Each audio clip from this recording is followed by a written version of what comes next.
So today's video is a real simple take on how you can become the longest driver in your group. So gaining distance for free is really all about optimization, right? A word that's probably overused. But what we want to do with a driver to make the ball travel its most optimum is we need to hit up on the golf ball, and we need to make sure we're not increasing loft. So today really I want to talk to you about how you can hit up on the ball and some reasons why you may not be hitting up on the golf ball, and then you can go ahead and become that longest driver. If you take a 90-mile-an-hour golf swing and you hit down on the ball 3 degrees versus hitting up on the ball 3 degrees, you will get 15% more distance by hitting up on the ball. That's crazy. No extra speed needed, no different contact. Like for like, you will get 15% more distance. So it's crazy that you're not making sure you do that. If you tee the ball down low and you hit it in the top of the club occasionally and sky it, for sure you're not hitting up on the golf ball. So why not give this a go and try and hit your drivers almost fat or heavy to get you getting that extra free power that we all want. So one of the reasons can be just the conceptual idea of hitting up on the golf ball that might feel wrong. Quite often they set up to the ball incorrect. They don't have the ball pushing forward or the ball teed up high enough. They're scared of skying the ball. Make sure the ball's teed up at least 3/4 of the ball above the top edge of the club, maybe even the full ball. If you hit down the ball doing that, you will sky it, you might mark your driver. So do this slowly and do this maybe with some barriers in place, which we'll talk about in a second, which can encourage you to do the right thing. Other things that can make you hit down on the golf ball generally are swing plane. So if your swing plane tends to be steep, it's very hard then to back up enough to hit down on the ball. Some people will get an upper body kind of sway, move laterally forward too quickly. That can cause issues too. Same things really. And the other thing is width in the swing. So if the right arm is too bent and too collapsed and the left arm starts to bend, then you'll obviously from there either turn onto the golf ball and hit down on it, or you'll tend to cast and move away, and then you might hit it very, very heavy. So those are the kind of issues you might get. Sometimes it's because you hit the ball high, you might instinctively want to try and hit down to stop it going so high, and that could be a club face issue also. Today, to start with, I've just got a white spot on the ground with some athlete's foot spray powder. This is just really visual, but that's where I'm going to try and get you to land the club. Essentially, I want you to hit the driver heavy. So on tour, the average angle of attack is around about 0, but they're swinging about 150 miles an hour. So they can afford to hit down the ball slightly and still get a lot of distance. If they hit up on the ball, they would hit it further, but they would have a little bit less accuracy.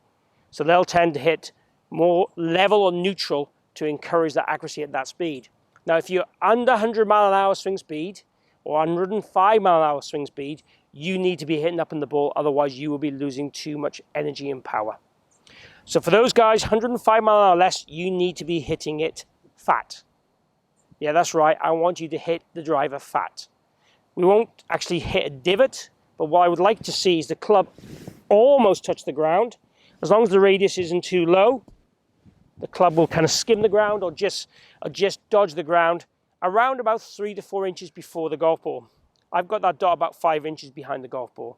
Again, it's visual, but that's why I want to try and land the club. So first of all, let's just do a drive, trying to do that, use those visuals. If I wanted to, I could set up the club head on that white dot too to encourage it. But the weight's going to be 55% on the trail side. My sternum's going to be behind the ball, head's behind the ball, roughly on the middle of that club head. And I'm going to try and keep my head there and hit the golf ball. Good. And a good sign is the tee peg doesn't move, so there's no disturbance. That means I've clipped it off there fairly successfully. So that was just pure conceptual for me. But again, my angle of approach to the driver is slightly up on the ball, and it needs to be at my speed. I'm about 106 miles an hour. I need to hit up on it to keep up with the longer hitters. Otherwise, I'll lose too much power, too much yards, and I won't be able to be competitive. The second way I want you to think about is take a tennis ball and put it under your lead toe like this. Now, we're not going to hit balls with this, so do not worry. This is all about you feeling that you're unweighting your lead side correctly. Now, what I want to do is I don't want to squash that ball at all. I don't want no compression in that ball at all. I want to keep my foot very light on that ball. Take your setup to the ball with the driver. At the dress, feel that there's no compression in that ball. And now in your backswing, feel again there's no compression. If I compress, my weight will stay on my left side too much. I won't unweight my lead side enough. And again, admittedly, we want, in the normal world, let's say 60 to 70% of your pressure to be on the trail foot at the top of the swing. This, if you do this correctly, might give you more than that. But what we tend to see with guys that hit down on the golf ball, don't create enough distance, is they tend to load this way with a driver. They tend not to get the sternum behind the ball enough. We're looking for the zip on my top here to be over on my inner right thigh as a guide. So having this unweighted lead foot encourages that. We still want to tilt down. This makes that fractionally harder, but we don't always get both things for the price of one. We've got to feel that we can turn behind the ball, unweight ourselves, and ideally create that width with the lead arm and that trail arm to get us behind the ball over here, to create that width, to get the club down and wide so we can hit up on the ball and create that wide arc to create that natural speed. So what I'd like you to do is make some practice swings, not compressing that ball. This is what it feels like compressing. You can do that. You can do both swings to feel the difference. Unweight that ball.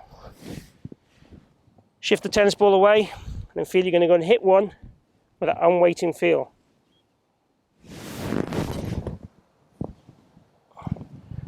And again, T-peg, hardly disturbed. Felt wider for sure. I have to see what it looks like on video, but it definitely felt wider. And I felt a bit of a stretch. But that's my golf swing. The last thing I want you to do, and to save you using extra equipment, just get a tennis ball, put it out in front of you again. This is an oversized tennis ball. It's from a Chuck It device, which I use for teaching. It's like a dog walk-in throw stick thing. But I put that, if you look at it, about 2 club head widths in front of that tee. And the object now is I'm going to try and clip the ball off the tee without making any disturbance on that tennis ball. Again, this is very effect-driven. This is very much going to affect where you are at contact, not why you're there. What we've talked about in the last couple of things is obviously getting the setup right, getting the width and weighting. Those things help. The reason why you might find this hard, the white spot and the tennis ball are very effect driven. They're the things that are going to help change you immediately and hopefully make a difference immediately. And they will encourage you to change the reasons behind why you can't get it by the very fact that you're achieving this. The other things to look at, as I said, would be club face and plane. We're not going to cover that in today's video, but those are other things you could look at if you do all this and you're still hitting down on the ball.